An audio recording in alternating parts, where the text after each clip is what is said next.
weekly Q&A, but I want to start with just an observation about Yom Kippur, which I think is what's on everybody's mind.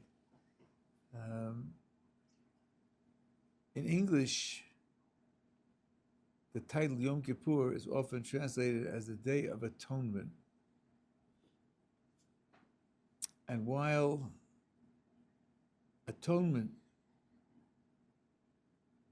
does describe, to a certain extent, what goes on in Yom Kippur, it is not an appropriate translation of the title, because atonement describes what we do. A person who's committed a crime atones for the crime by in some way repairing, rectifying, making up for the crime. I wasn't sure where the word atonement comes from, and the source that I checked, which isn't always accurate, says it's a contraction of at one. It means to reunify a ruptured relationship, perhaps. But again, it describes what the guilty party does to try to repair what's gone wrong. Kapara in Hebrew means to cleanse, to expunge, get rid of something, to cover it up, to hide it, and refers to what the Kadosh Baruch Hu does to us, not what we do to restore a relationship with Him, but His reaction to us.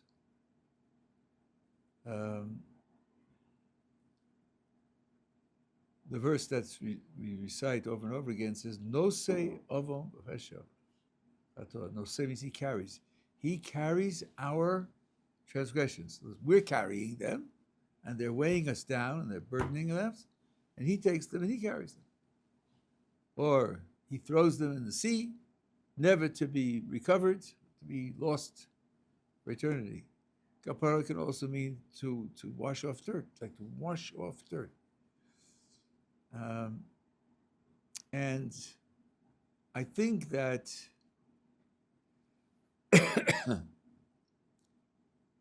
in the trio of petitions that we have of Yom Kippur, we ask for Mechila, Slicha, and Kapara. It's important to understand what the three of them mean and how they relate to one another. Mechila and Slicha are more common words. Even they're not always understood. Mechila is a word that comes from civil law. A person who owes money. He owes money because he borrowed money, or he owes money because he damaged something, or because he hurt someone or insulted someone, and he owes money. He has a monetary debt. Mechila means to release someone from a debt that he has, to cancel the debt. And the idea is this, that when a person transgresses, let's think of purposeful transgressions, intentional transgressions. Really, there's a double debt that's set up, which is described by the phrase in Hebrew, din v'cheshbon. If in this country you drive too fast and the police pull you over, they'll give you a doch. Doch is short for din v'cheshbon. Now, din means judgment, and cheshbon means calculation. Why do you need two terms? What's the difference between them?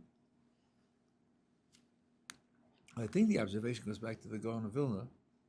Din means what law was violated. That determines the nature of the crime, the infraction.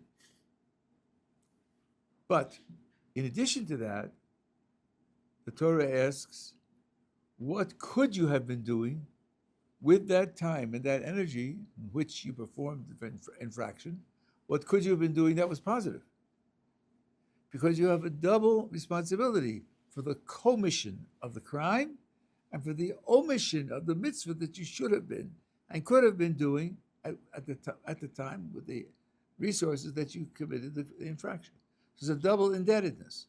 So din is what law you violated, and cheshbon, which is a calculation, which is much more subtle. What could you have been doing, and how much would have been worth? And then the person is responsible for both. And since he used the resources that Kodesh Baruch Hu gave him, he cheated on the ownership of those resources. It's like a person who's working in a company whose job is to work on quality control. They're producing some product. His job is to check the products to make sure they're done correctly. And he steals an hour to go and use the company telephone to talk to his friend in Alaska. So number one, he's not there on the assembly line checking the new items. Number two, he's misusing the telephone. Misusing the telephone is infraction. He's got to pay for the telephone call. But he should have been on the assembly line. So they're double indebtedness. So we say to Kodesh Baruch Hu, because we have committed crimes, we are doubly indebted to you. We have nothing to pay with. What are we going to give? Money? All the money is yours. The money that I have because you gave me. I have nothing to pay you with. I ask for Mechila, please release me from this debt that I have to you. That's Mechila. Slicha is more or less what it means in terms of its translation, forgiveness. Forgiveness has two aspects, an inner and an outer aspect. The outer is behavioral. That means that there'll be no penalty, no consequences. The slate is wiped clean so that there'll be no further consequences of the transgression. Then there's also the person's inner attitude of anger, disgust, hatred, irritation, and that slicha would require both changing the one's behavior and also one's inner attitude. We said to Kodesh Baruch Hu, I know that what I did was wrong, and because it was wrong, it sets up a distance between you and me. Your transgressions are the barriers that you have erected between yourself and the Kodesh Baruch Hu, and you want to return, and returning means that Kodesh Baruch Hu has to forgive you. So let's imagine that's slicha. So we're asking for mechila and slicha. Now let's just imagine, that Kodesh Baruch Hu has granted us both mechila and slicha. But there's a third thing called kapara. What is that? How is it different from the first two? A very long time ago, because of something I heard and probably didn't understand it when I heard it, I used to say the third thing is being able to forgive yourself, not to be weighed down by a burden of guilt.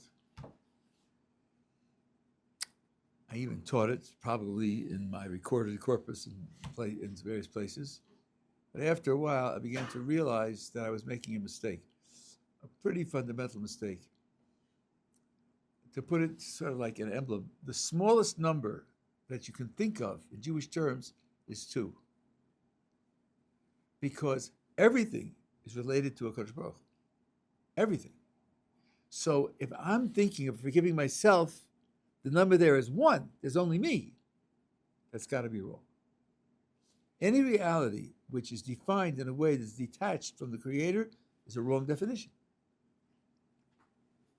So I can't be forgiving myself, let alone the whole liberal literature about the difference between shame and guilt and primitive and civil and greater and civilized societies and so on and so on. But I think then the idea, which is close but not identical, is this. Yes, the Kodesh Baruch Hu forgave me. Yes, he's given me mechila, he's released me from my indebtedness. But can I presume on the same relationship that I had before? Can I trust that? I'll give you an example. Someone doesn't take appropriate care of his car, and his brakes are loose, and he knows that, and then there's an accident, and he kills a child. Kills a child through negligence. Well, according to the law, that has consequences. And first of all, he can be subject to gigantic fine and maybe a prison sentence. And the parents are devastated, of course. But He's a bus driver or he's a clerk or whatever it is. He's never going to have the $14 million that the court assesses the right damages to be. So after a while, the parents send him a note and say, listen, forget it, we're not going to chase you for the money. That's mechila. Some more years go by and they say, listen, people make mistakes and people don't anticipate the consequences of their mistakes. You're responsible, it was wrong, what you did was negligent, we forgive you. Mr. and Mrs. Jones have got Charlie off the hook. They're not going to chase him for the money. They send him a note saying they forgive him. Now let's imagine there's a city picnic and people come out, 4th of July, people interact with one another. Can you imagine Charlie walking up to Mr. and Mrs. Jones and, oh, Mr. and Mrs. Jones, haven't seen you in a while. How are you? How's life treating you? How are you feeling today? Come, let's have some coffee together. I don't think so. He killed their son. He killed their son through his negligence. So it's one thing to be forgiven from the debt. There's another thing to to have the debt canceled, to be forgiven. We don't hate you. We're not angry at you, on the one hand, and to presume friendship and sharing as it was before the accident happened. That's the third thing. I feel still the burden of the damaged relationship. And I ask HaKadosh Baruch Hu to restore my self-confidence in my relationship with him. That's the cleansing that it still has to be done. And that's kapara. That, of course, comes after Mechila Slicha, because before that, kapara is not really relevant. The person still hasn't made up for the things that has gone wrong. So I think that's the idea. And you have to understand that the title of the day is kapara. The purpose of the day is kapara. Get to the point where Kodesh Baruch Hu says, nothing left. There's nothing left. Now this is controversial. For those who know the literature, this doesn't go with the idea of Tshuva Be'av and Tshuva Be'yira and changing things into different contexts, making various translations into mitzvos. Not everybody agrees with that. The Rambam doesn't bring that Gemara ever. And he does bring the Gemara which says you change your name as if you're not the same person who did it. And I think, I've tried this out on Talmidei Chachamim, tend to agree with me, I think you can't have both. If you change your name as if to say that I'm not the person who did it, you can also say, by the way, I did tshuva from love, so make it count for me. It should count for you? You didn't do it. You're not the same person. You can't have both of them. And since the Rambam brings the Gemara that says you change your name, I think that's why he doesn't bring the Gemara which says you can transform transgressions into mitzvahs. So that, I think, is just a little background on where we're going or what we're looking for on Yom Kippur. Okay, now it's time for open Q&A. So let's hear what you have in your minds. Yeah. Chickens. The chickens. The chickens. Well, first of all, I don't know if you've ever done it, but what the FEMA people will fantasize, that it's such terrible cruelty to animals and so on and so on, they really don't mind. The wings are one folded one on top of the other. Grab them behind the wings, and you circle over your head. They're quite calm. They don't make snaps. They don't struggle. They don't kick. Pretty passive. And the idea is, in all sacrifices, one of 100 different ideas, is that you look at the loss of that animal as if that's what should happen to you. And the Kodesh Baruch Hu said that under certain circumstances, this is a way to help atone for what has happened, together with other things like reforming your character and asking forgiveness and all the rest. It's not in place of that, but it's in addition to that as one feature among many. And if you are afraid of chickens, as some people are, or if you don't find it unpleasant, you can do it with money. The chicken eventually goes to charity. It's given to a special institution, and they prepare it as food for the holiday and give it to poor people. So that's the sense in which it carries that. And Symbolically, the way my Rabbi used to do it, you symbolize the 4 types of capital punishment for people. Just symbolically, you take it and lower it to the ground and lift it up, and which is like skila, and of course it's going to be slaughtered, so that's hereg, and you put your fingers around its throat gently, and you say it's like chenek, and it's going to be cooked. So the idea is to symbolically act out the idea that I'm guilty, and this is a way of experiencing the guilt without actually dying. That's part of what's going on. Yeah, the chickens, yeah. How can you tell whether you have a grudge on someone, and how do you remove that grudge? That's a very, very good question. First of all, the beginning of the question of self-knowledge is very, very difficult. I don't know any magic formula. We see ourselves through a haze of justifications and hopes and fears and guilt and so forth and so on, and that often distorts our self-image, both positively and negatively. It's not as if we're always lenient on ourselves. Sometimes we're too self-condemnatory. We're too hard on ourselves. So achieving self-knowledge is a very difficult project. And I think it's a question of degree, more or less. I have 2 suggestions how to gain some self-knowledge. One is to ask other people, taking into account their prejudices and so forth and so on. And especially if there are older people who are Torah educated, sensitive, and who know you well enough to give you an informed opinion about yourself, it can be very valuable to get that kind of feedback. And the other is, in terms of your development, to experiment. Am I ready for this mitzvah? Can I really handle this mitzvah? Well, instead of saying, I've got to decide yes or no, decide yes and then do it and risk it's not going well and having to realize that you made a mistake. Rather, do it experimentally. I'm going to try it for a month, and after the end of the month, I'll evaluate not only was I able to do it, but also what was the impact on the rest of my life.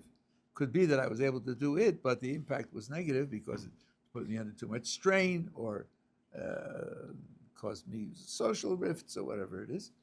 And then decide afterwards whether to continue it or not. That way you can make an honest decision without risking the sense of failure and disappointment that you weren't able to maintain. So these are some aspects of self-knowledge. Now, bearing a grudge, I'll tell you a story about Rabbi Salanter, which Rav Dester brings in his forum, which I think is a very, very indicative of both the question you're asking and also one way to deal with it. So Salanter was on his way home from some trip, and I don't know where he's living. He lived in several places in his lifetime. And he was going on the train. Now in Europe at that time, the trains had small compartments, like 6 people. A bench and a bench. This is, not the high class.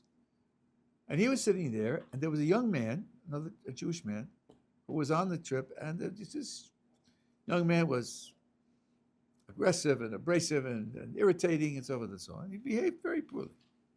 So just sitting there. Came to the stop where Israel got off, and this young man got off also.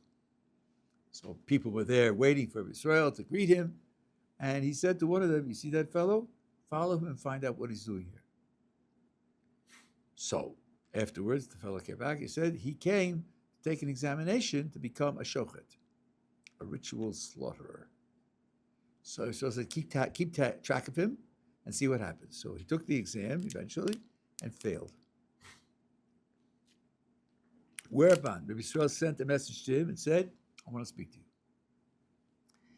He came, and Rabbi Yisrael said to him, I heard that you have a problem, that you failed the exam. I'm making you an offer. Come live in my house. I'll teach you the laws so you can take the exam again and pass. Well, the fellow had no choice. He didn't have extra funds to do it on his own. He certainly didn't have a teacher like Rabbi Yisrael. So he took him up on it. He lived in his house, Several months went by, and he took the exam again, and he passed.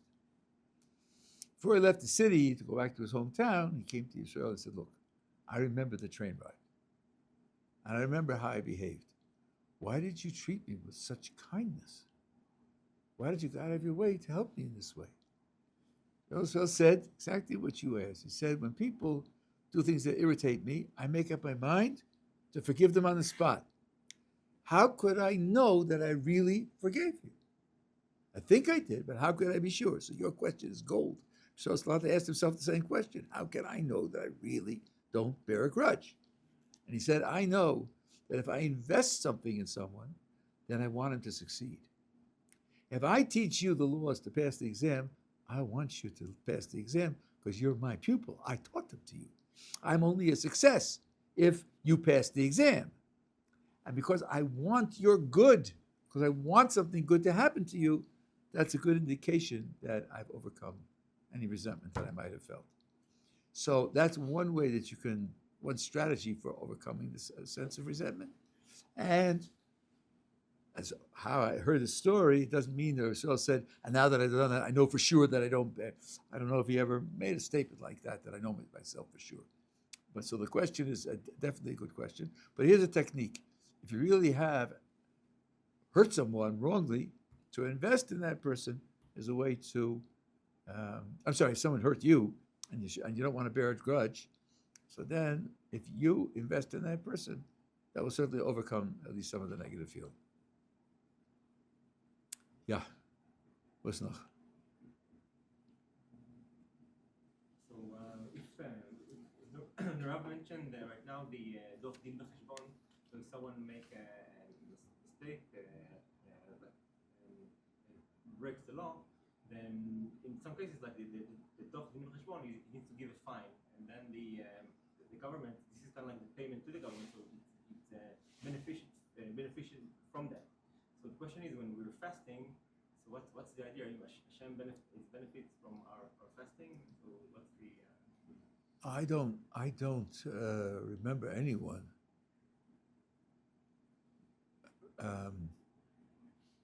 counting the fasting as paying up the debt. On the contrary, what we ask for Mechila, we ask HaKadosh Baruch Hu to cancel the debt.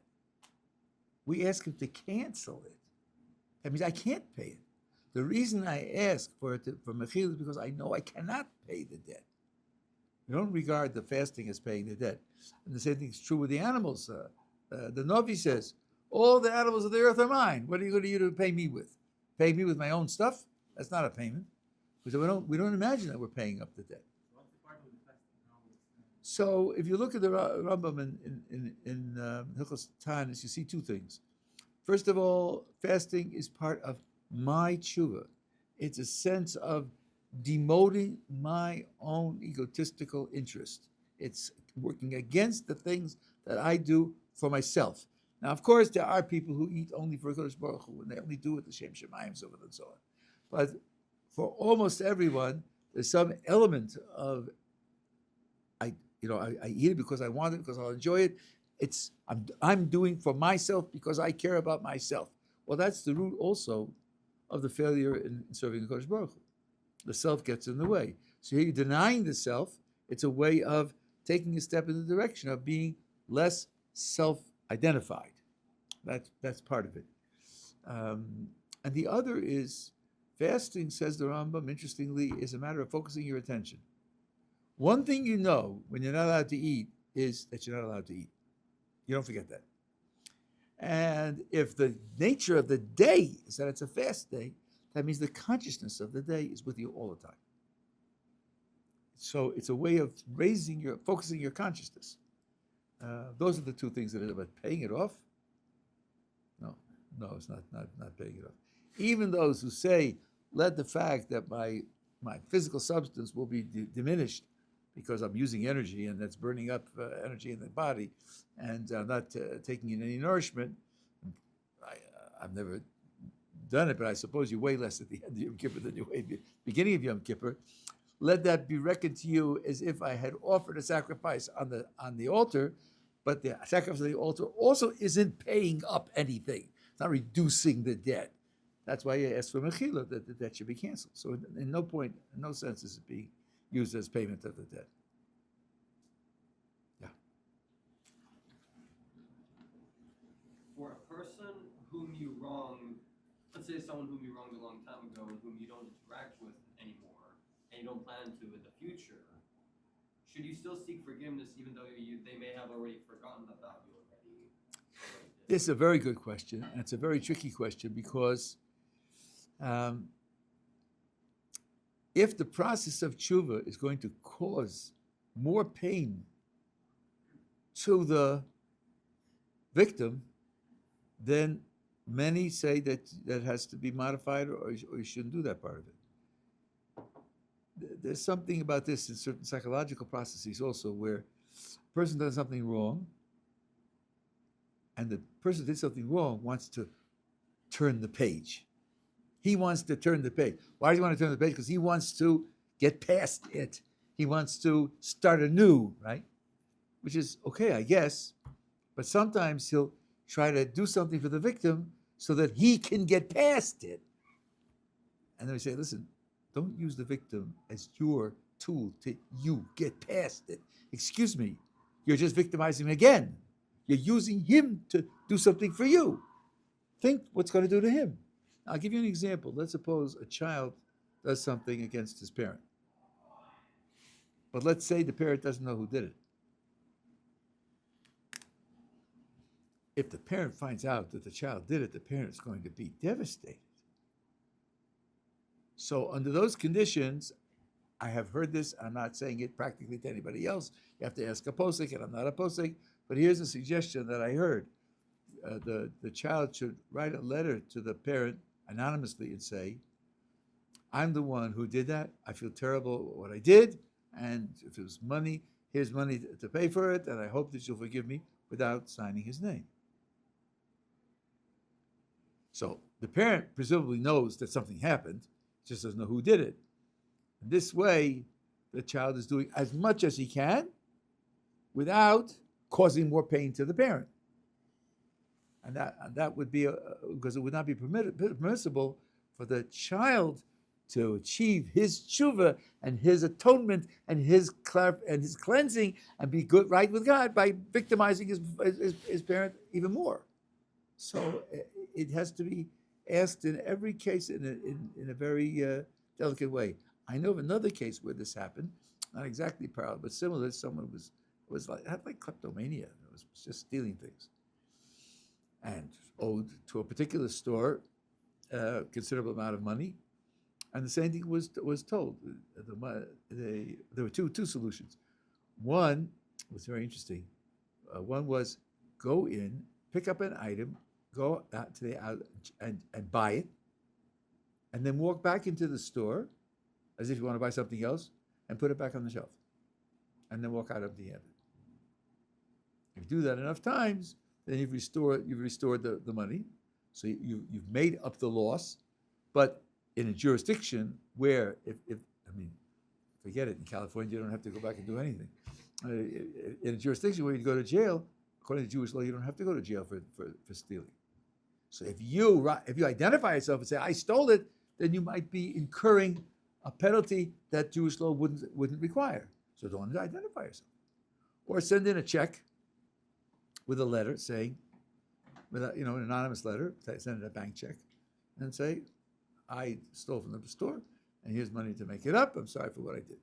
That's all. So each one of these has to be done carefully. I'll tell you one more case, which when I was living in Baltimore, Rabbi Heinemann, who's still Baruch Hashem, the posek in Baltimore, he still has a weekly halacha shir, and one shir he made an announcement to the assembled crowd that Corvettes, which was a nationwide chain of retail stores, was owned by Jews. I don't know if you've heard of Corvettes. Corvettes is short for Korean veterans, but the real title was 7 Jewish Korean veterans. But nobody knew that. Well, they had credit cards. And people in the audience had credit cards on which they had run up bills. So what to do? Because these bills, they charge interest. And you're not allowed to pay interest on a loan to a Jew. And here, the company is owned by Jews.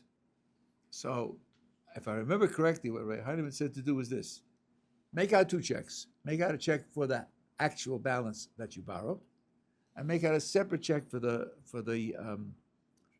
interest.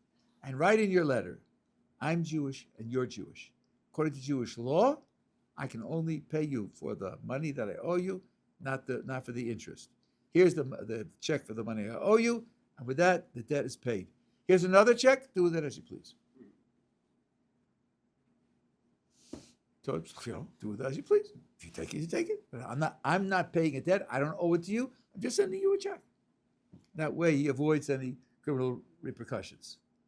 And I don't know whether the company tore up that second check or they cashed the second check, but he's not violating anything. So these things all have to be asked because the details are very often subtle and it requires creative thinking on the part of the posek to figure out a solution of what should be done.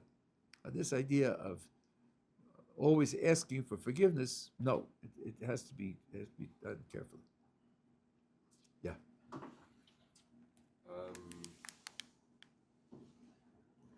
The modern current banking system in Israel, I don't think is kosher, right?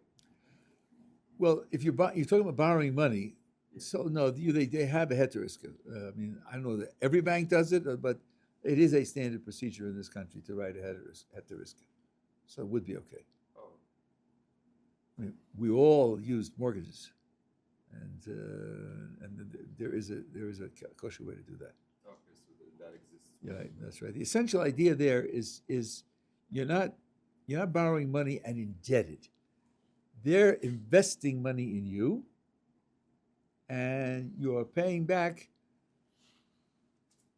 portions of what the money brings. And if you go bankrupt, they have no claim. Whereas in a personal debt, that wouldn't be true. What about for credit cards or personal loans? So then the same thing is true. That the credit cards usually go through the banks, so they have the same deal. That's what they call personal bankruptcy.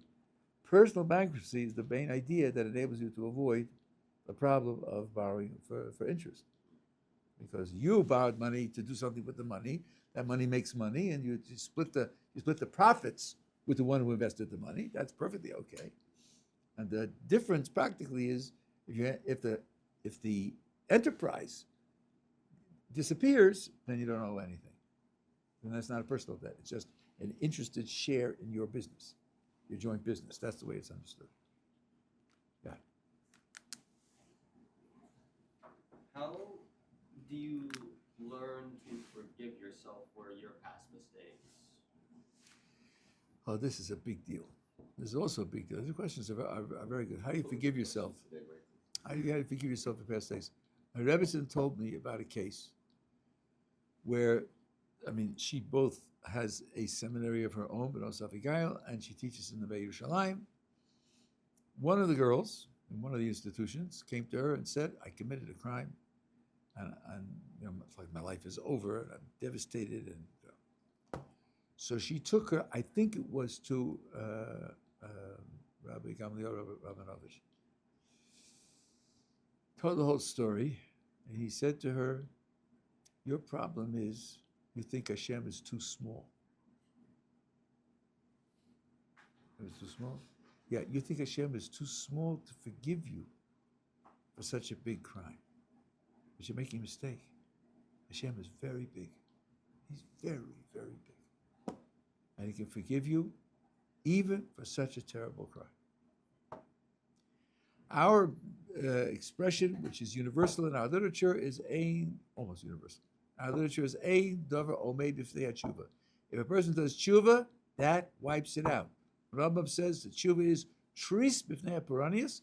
Once a person has done tshuva, it's like a barrier that stops any punishment, any consequence, any punishment that actually would have got, and that includes murder. It includes idol worship, whatever you want.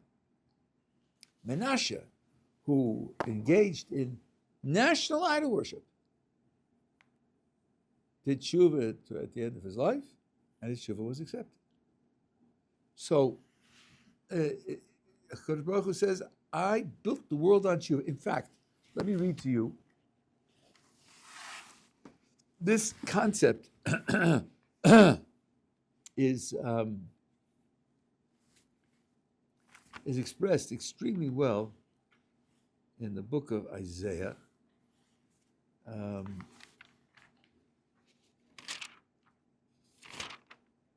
In the Haftarah that we read for a fast day, oh, they have it here for Tisha B'Av.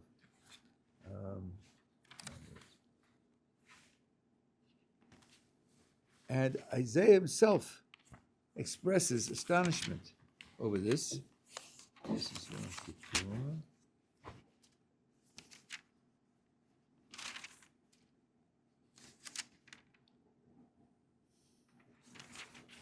Where did they put it here?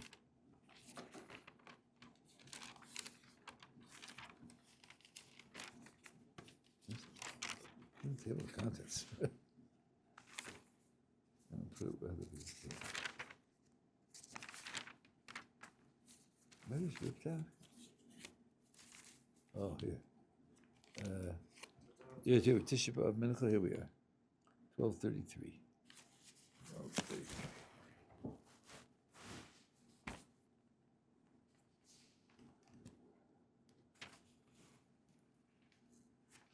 Yeah. So here's what it says. This is Isaiah 55, verse 6. Seek out Hashem when he's found, call to him when he's close.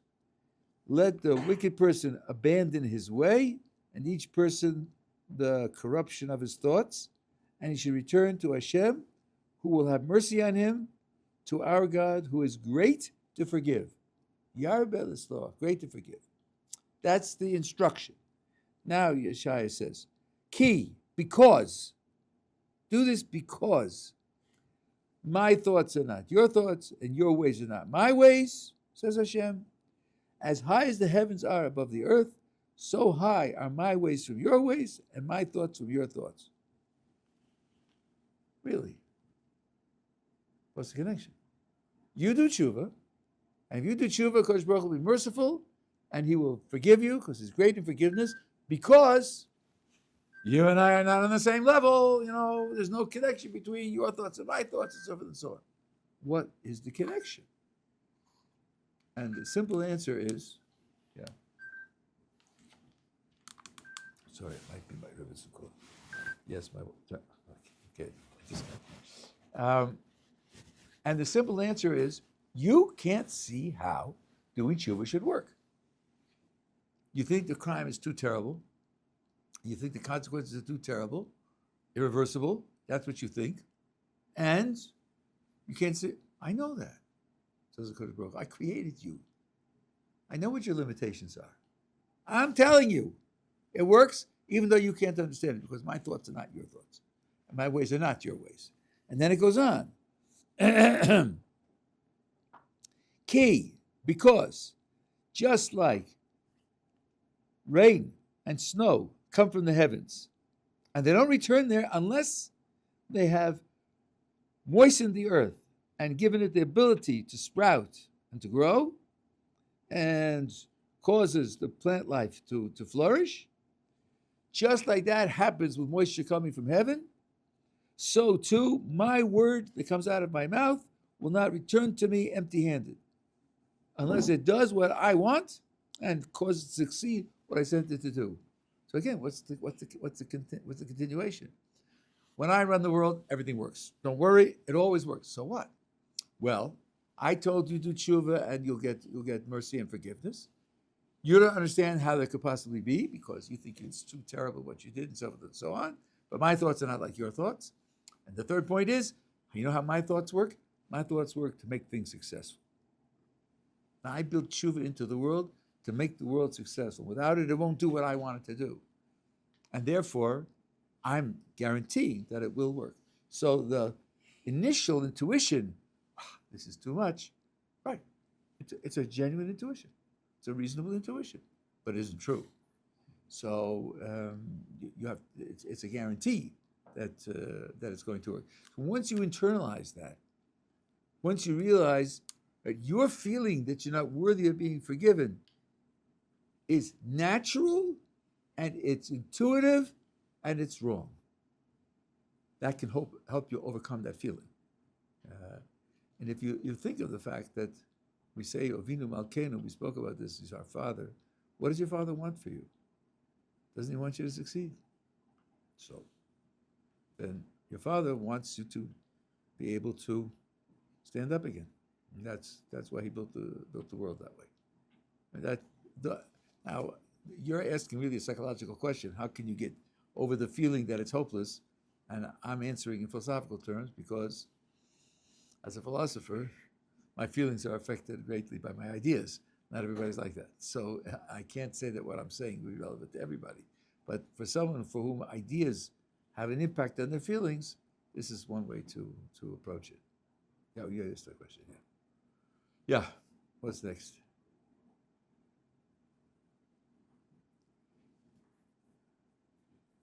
Okay, I'll just mention to you something from about which is not really the main idea of the day, but it is very important, and it links to something which I didn't appreciate myself this year on Rosh Hashanah. The book of Jonah.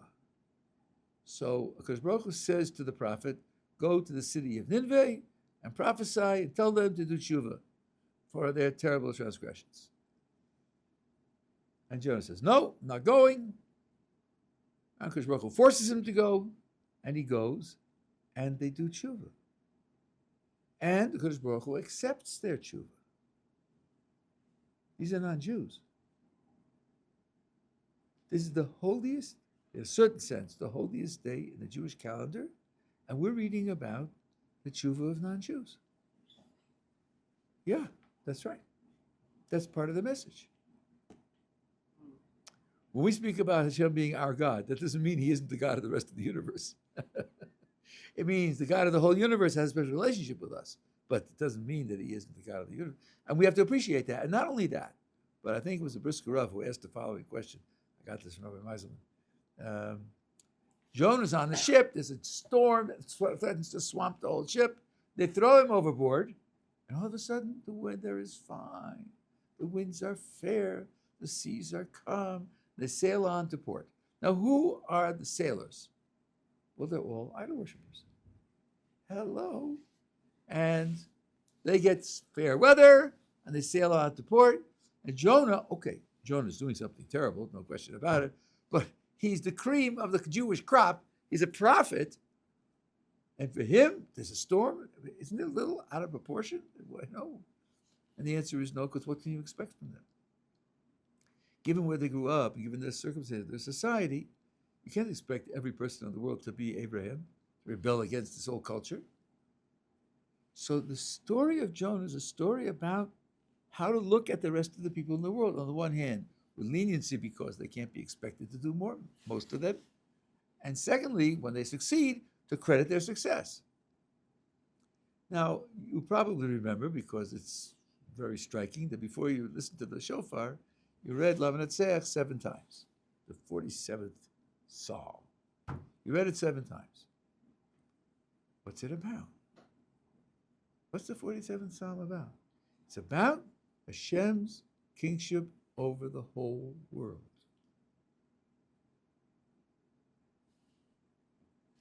We're sort of setting the stage for hearing the shofar, the Jewish mitzvah, to blow, to hear the shofar, all the symbolism of the Jewish mitzvah, and we have in mind is Hashem's kingship over the whole world. And what about the Shemona Esrei that you said?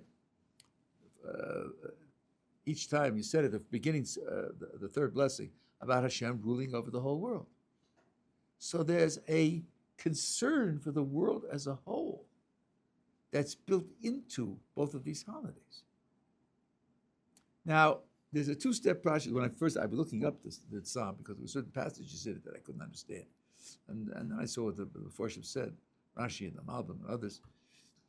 And then I thought I made a 2-step jump. The first step I thought is, okay, instead of being concerned with myself and the Jewish people and what's going to happen to us Rosh Hashanah and Kippur and what's going to happen to our future, so on and so on. I have to be concerned with the rest of the world. Okay, so I have to, and I'll do it. And then the second step, which is really influenced by my discussions with my Rebbe, was I should do it because Kodesh Baruch is concerned with the rest of the world. And he wants us to be concerned with the rest of the world. So part of my strengthening and reorienting my relationship with him is to be concerned with the rest of the world. Not just a concern that's good to have. It's representing him in the world. He wants us to be Or Lagoyim. That means to take responsibility for the world, to care about the world. That being the case, it broadens the whole perspective. And I think that people, especially people who don't have Jewish experience, don't appreciate how broad our perspective is and how central it is, and how it's not just, well, I'm religious and I'm also, I also care about people, and religion is one part of my life, and care about people is another part of my life. For the person who's living the Torah the way it's supposed to be lived, there's only Torah. There's nothing else. Anything else that's on the map is because the Torah puts it on the map. So when you find some commonality between Torah values and lahavdol, external values, it's not that we agree with them, it's that the Torah, which is our only loyalty, is our only commitment, has recommendations or requirements that are similar to their requirements, but not because we agree with their philosophy. We're not coming from the same place. When we save a life and they save a life, we're not coming from the same place. We both save lives, but we're not coming from the same place. So one must, on the one hand, recognize the overlap, on the other hand, not to exaggerate the overlap. It's not really an agreement of mind, values, goals, and ultimate reality. It's an agreement of behaviors, which is useful and helpful and cooperative, but deeply the sources are utterly different. So that's a little bit of introduction.